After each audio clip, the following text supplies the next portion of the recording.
To them, the Real Organic Project was deeply personal. Remember those pictures from the first rallies? I wish I had some of them here, but I didn't include them. These people were not scared of being seen and standing up in public for something they deeply cared about. And they made some noise, and not everybody liked it. I think it takes tremendous courage to speak up about something that actually your own livelihood depends upon. The word courage stems from the Latin word cur, which actually means heart. And this is different from bravery, running into a battle with a sword. Courage means to tell the story of who you really are with an open heart. Telling someone, stop, you're hurting me, actually cracks you open. It is admitting your vulnerability to someone who potentially has the power to harm you. And this is what they did. Because our increasingly industrialized and consolidated food system is putting small farms out of business every day. And not just in the US, but everywhere. And this is not my opinion, this is a fact.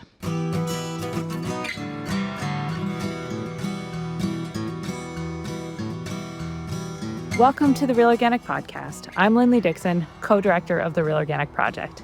We're a grassroots, farmer-led movement with an add-on organic food label, distinguishing organic crops grown in healthy soils and organic livestock raised on well-managed pasture, all without synthetic fertilizers and toxic chemicals. You just heard from my friend Nora Taleb, who traveled from Germany this past September to speak at our in-person Real Organic conference at Churchtown Dairy outside Hudson, New York. I first met Nora 7 years back when Real Organic Project was researching the potential for a farmer-led add-on organic food label to succeed here in the US. Add-on labels have been so well embraced in the EU because the farmer associations that founded organic in each region have remained active in continuously improving the organic standards over time. Nora has always believed that Real Organic Project, as an organization and as a movement, that we're just teetering on the verge of delivering a truly powerful impact on the food system.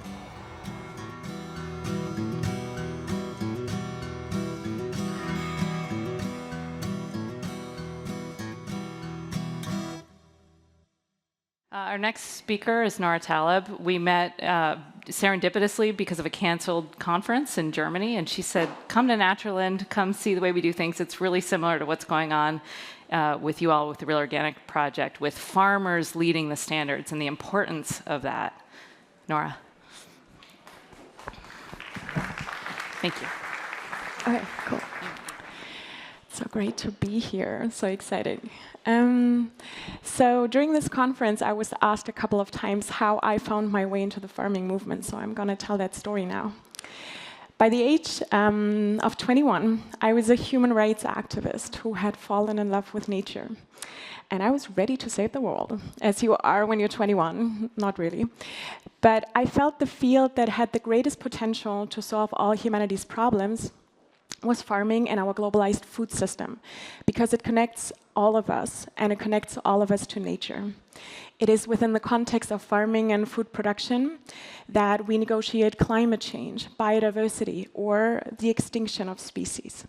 Here, geopolitical power, social inequality, and also our relationship to the more than human world are defined. And obviously, farming is what nourishes our life. I pretty soon realized that one leverage that seemed to be pretty important was smallholder farming. So I was really excited about working to support small-scale farmers. I just needed this first experience working and living with smallholder farmers in northern Argentina to get a better understanding of what they actually needed. There, I worked in a subdivision of the agricultural ministry in different projects around measuring rural sustainability in the river valleys that came off the Iguazu waterfalls. And we worked on building local market infrastructure for farmers to show a pathway out of the toxic tobacco industry. And here, I learned that what farmers really needed the most was A, community, and B, infrastructure. Obviously, in particular, market infrastructure to get products to the market, but also to get access to means of production, which is something that a lot of small-scale farmers achieve through the cooperative model, for example. Upon returning to Germany, I joined an international farmer association that worked on both creating community for farmers and developing infrastructure. And that organization was Naturland. Naturland is one of these large European-based farmer-led organic associations that were founded in the 80s. And actually at that time, the development of the organic market in the US and Europe had taken similar terms because it was really the farmers who started to build the movement and started to build the market and started to build first standards and certification mechanisms, not in order to have standards or to work on certification, but because certification and standards were a tool to broaden a way of life and a vision from the farms to a broader public and engage more people into the movement so that they could buy certified organic products from trusted source. So Naturland, like some of the other farmer-led organic associations and certifiers in Europe, we've always worked on developing standards. Until today, we still develop new standards, and there's a lot of innovation still coming out of these associations, like the certification of organic aquaculture or certifying insects, for example. We've been developing and upholding a parallel quality assurance and certification infrastructure next to the EU organic certification system. We worked on public political representation of farmers in front of policymakers. We do trainings and capacity buildings for farmers. This is also something that I was involved in, to train them and support them with farm practices everywhere. So there's more than 100 agronomists working for Naturland that are out on the field with the farmers from day to day. We built bridges to the civil society and eaters to educate about the reality of farming and not just paint a pretty pink picture, but to really show what farming is like and what it looks like. And what is important that all of this was done through a farmer governance structure. So every important decision was taken by the Assembly of Delegates and the Board of Directors, who were 100% farmers. So to give you a few more numbers, in Germany, 11.8% of farmland is farmed organically. And from that 11.8%, 64% are members of an organic farmer association that farm according to their own certification programs. So this would be like if 64% of organic farmers in the US joined ROP, just to give you an image. And so within Naturland, there are 200,000 farmers worldwide, actually, that farm, that are part of the association and farm according to the standards, and they are really everywhere across the globe in more than 60 countries. And 1,400 partners from processing brands, CPGs, retailers are also part of the network. They get certified and are part of the program as well.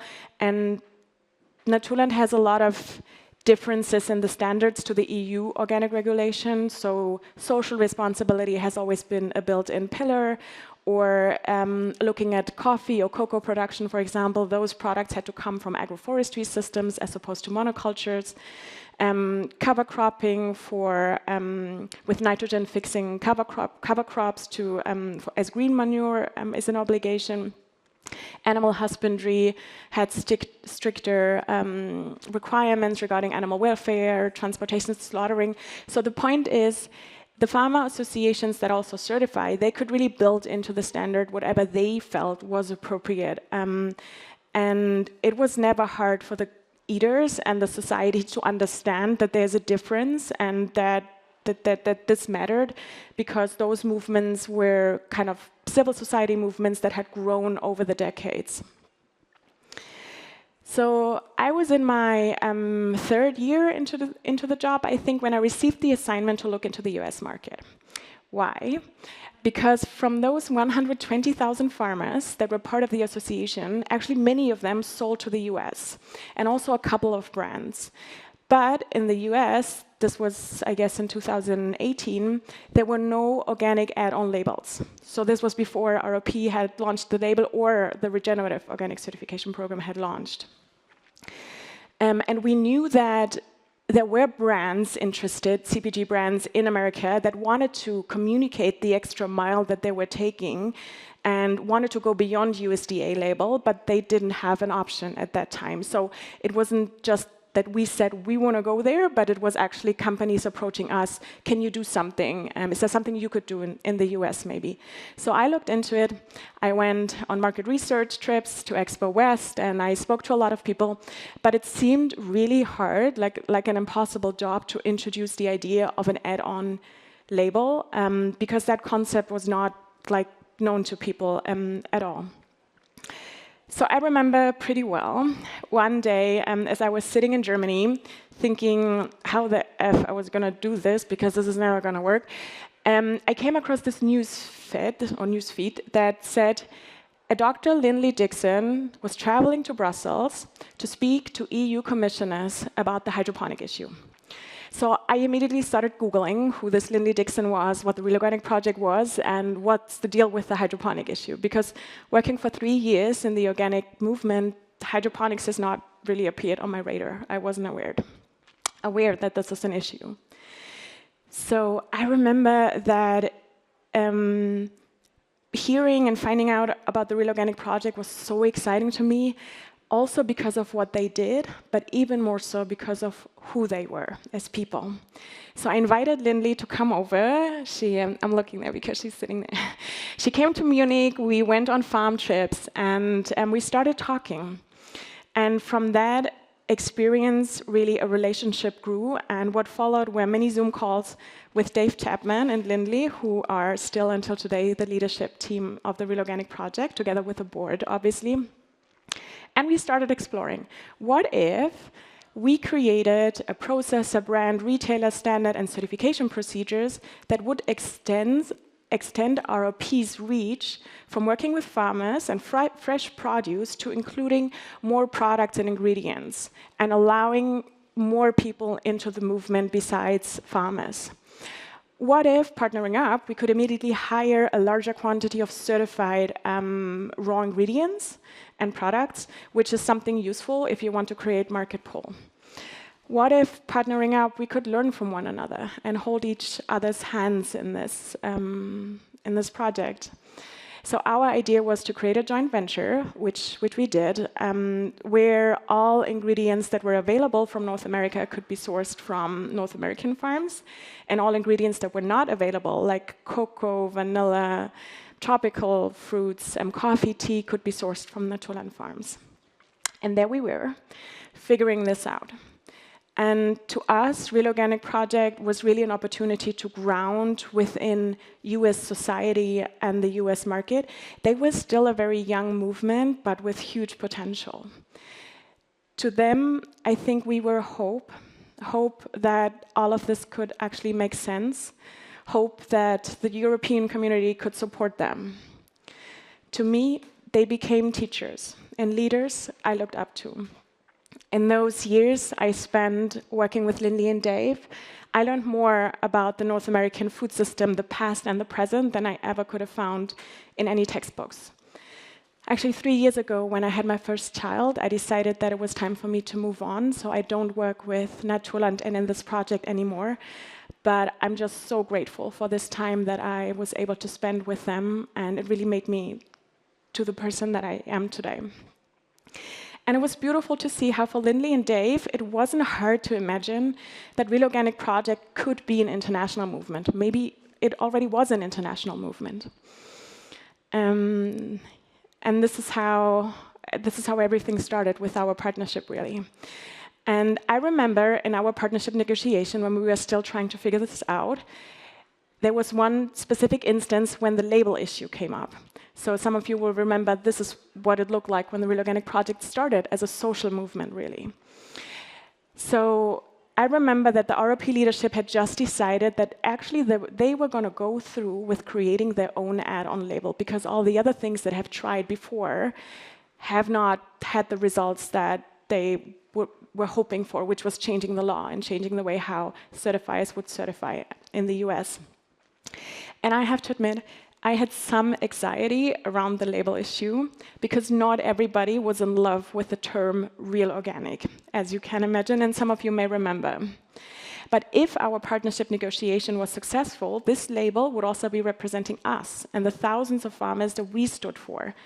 So it was really important to us, and I felt we needed a marketable name. There was a tiny time window in which the ROP leadership had decided, yes, they were actually going to create a label, and that label being designed and trademarked. So I made up my mind. I was going to outsmart Lindley and Dave. That's what I thought. So I hired a designer. I came up with a bunch of fancy-sounding label names. We even had one of them checked for trademark registration in the US. I did all of this behind your back. I'm sorry. So I was super well prepared. I went into this meeting. I was so excited, and I was convinced that we were going to land on a super likable name that's not going to piss off a lot of people. So you know how the story ended. They wouldn't budge. I'm making this sound easy now. It wasn't that decision wasn't an easy decision for them to take. But you know what? You would think that I was disappointed the day that I presented and they said, no, Nora, it's got to be real organic. But I was actually not disappointed. That very moment they said no, I was able to release my anxiety. Because that day I again remembered that this is a movement of the people, and questioning their name was like challenging who they are and who they were becoming as individuals and in community. This wasn't about marketing.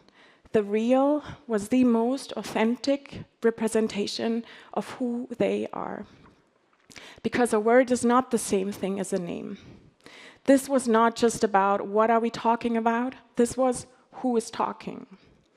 To them, the Real Organic Project was deeply personal. Remember those pictures from the first rallies? I wish I had some of them here, but I didn't include them.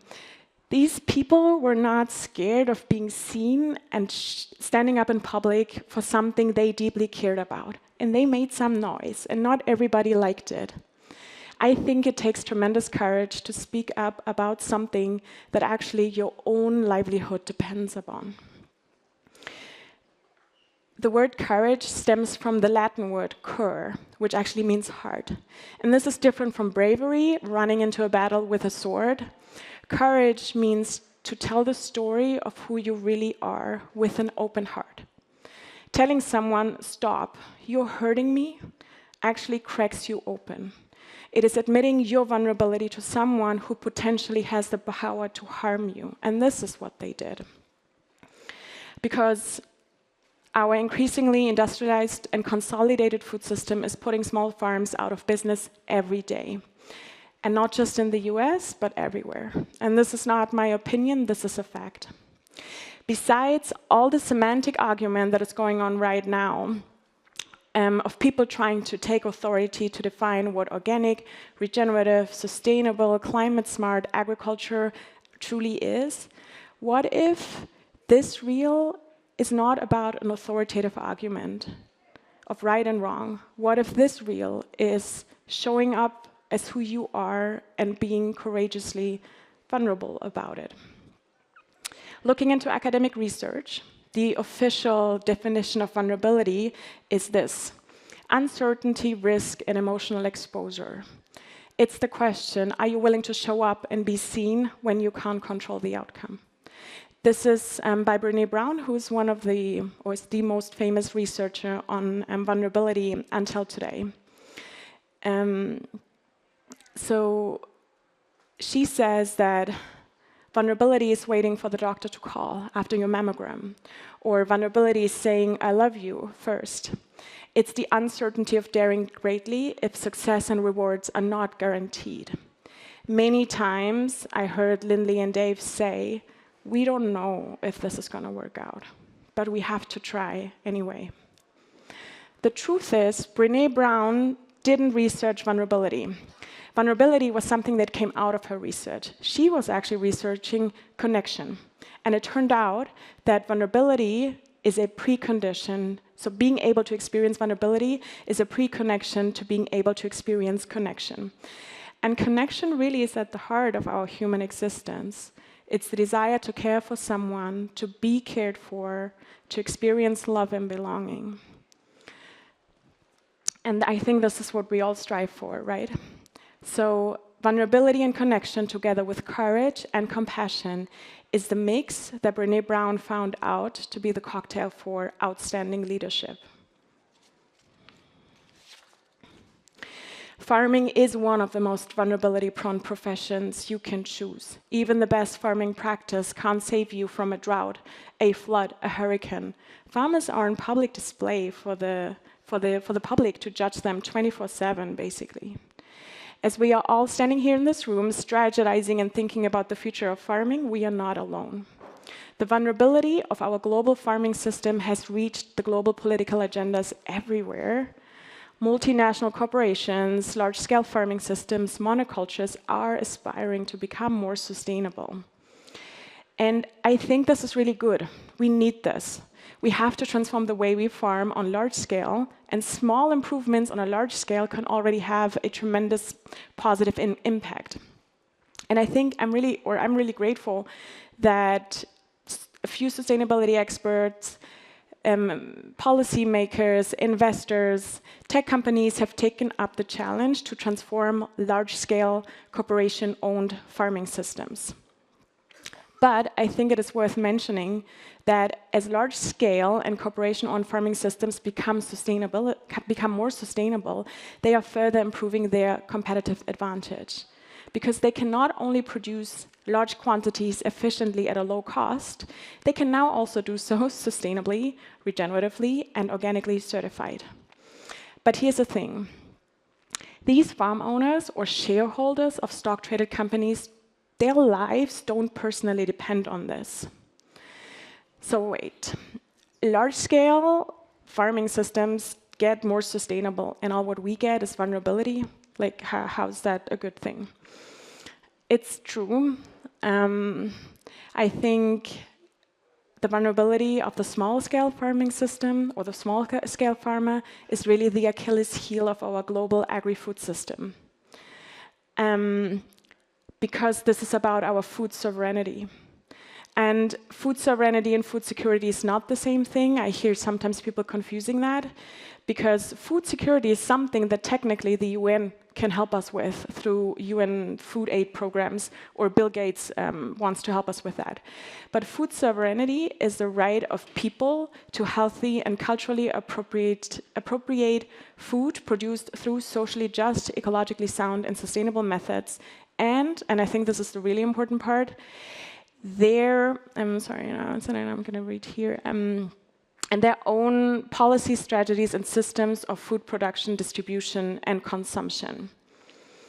And only entrepreneurially led farms that depend on locally adapted, rooted knowledge with independent means of production and selling infrastructure have the capability to give us all food sovereignty. This is not just about the farmers, this is about all of us. And sometimes I think this is so easy to understand that by dispersing structure, we reduce risk. This is actually what you learn at Wall Street, I guess. And in Germany, we call this clumping risk. So I have a really hard time to understand why people who are into making big money don't understand this correlation. So how can our vulnerability, though, be potentially a good thing? I think actually vulnerability is not only a good thing, I think it's probably the eye of the needle to healing. But here's the thing. Only few of us can thread that yarn through the needle eye. Because the thing about connection, you remember that thing we all strive for, you actually have to need it to get it. In school, I learned about the rise of the German welfare state. In the 19th century, we started to outsource social services like childcare, caring for the sick and the poor and the elderly, first to the churches, then in the 20th century to the state, and later on to the private sector. So we are paying for other people to take care of us, basically, so that we can work more. I guess this is how the money system works. And we are doing pretty well as a society. But whenever I lived in countries that had less developed social security systems, the level of care and support among the people was more developed, because people actually needed one another in order to thrive, sometimes to survive. And I don't mean to glorify poverty here. Obviously, we all need a certain level of social security and economic stability. But I'm just saying that as countries grow richer, we become more disconnected and lonely. And so we are disconnected, also from our food. This is AI-generated artwork by Filip Filatz-Filkovic, a world where everything is grown, not made. In most cases, food consumption is not embedded in the ecosystem and communities it originates from. Food processing really changes the original image and creates a new identity for the raw material. Creating food from nowhere that was produced by somebody we don't know is the status quo we think is normal, but never think about. We are personally and geographically disconnected from the food we eat. In addition to geographic and personal disconnection from food, there's also a time delay. So food gets grown and harvested much earlier in time than we get to eat it. And all those three things, disconnection from place, disconnection from the people, and disconnection from time, is what allows us to uphold degenerative food systems. Because what is remote to us is easier to exploit. But we are now all seeking to evolve not only our food system, but actually our global economy. Because our extractive business models we've been working since colonialism are not working anymore. Actually, they have never worked, but now systems are really breaking down and people wake up. So as a society, we don't know how to build economic wealth in service to life. We are learning how to do that. We are taking baby steps, and there's a lot we need to unlearn. The challenge with unlearning is that for many people, sustainability is a luxury. And then for some, sustainable practices, regenerative practices, or organic practices are a necessity. Because some of us actually really depend on the viability and regenerative capacity of the living systems they are a part of. Look around you in this room. There's many of them here. There are people who've built successful businesses not based on extractive models and high chemical inputs. They have built systems that leave the food sheds and the watersheds better than how they have found them, by regenerating the system's capacity to reproduce and regenerate itself.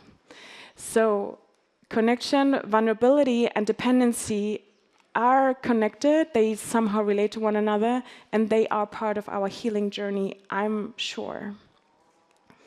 So the question is really, how do we evolve our mostly degenerative food system into a system that nourishes all life? How do we create connection, embeddedness, and vulnerability when we think we don't need it? I don't know about you, but I feel pretty good walking this path together with people who understand the cycles of life and the energies of interconnection. But I also don't want to leave this stage without challenging you a little bit. So this is something that I'm now personally trying to figure out myself.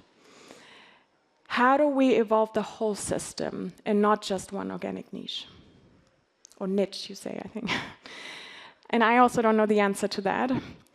And I just want to say that if this question makes your heart cringe, if you feel the weight on your shoulders of having to change an entire system, if you feel like you need to fight the giants and correct their wrongs, let me tell you, I think you can do a better job than that. Because whenever we go into fight mode, we are alienating ourselves from our opponent. I'm right, you're wrong, shut up. This is the place where radicalism, polarization, blame, and shame are born. Whenever you want to fight the dominant system, you're denying your interconnectedness with that system. And I think we, particularly we, can do a better job than that. So I'm offering you a small alteration of the sentence, and I'm still working through this myself, trying to figure out what to do next. How do we co-evolve with the system, the whole system, everybody, that we are a part of, and not just one organic niche? So if you're a farmer, a food activist, a journalist, an investor, maybe you want to start thinking about your role. What is your role in the system, and how can you help nourishing the regenerative capacity of the system? It's like feeding the soul first. This is what we've been talking about this whole weekend.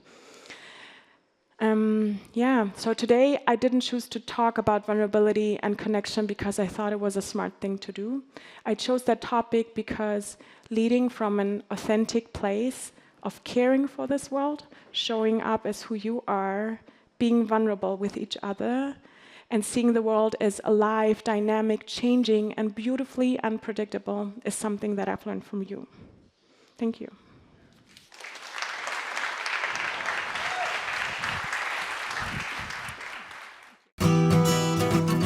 Thank you for listening to the Real Organic Podcast. Our movement is growing because you're subscribing and sharing these podcasts with your friends. So keep it up and leave us a rating and a review as well so that others can find us. You can find a video version of this interview on our newly designed website, realorganicproject.org, or on our YouTube channel. And you can join us every Thursday for a new episode featuring voices from the organic movement. See you next time.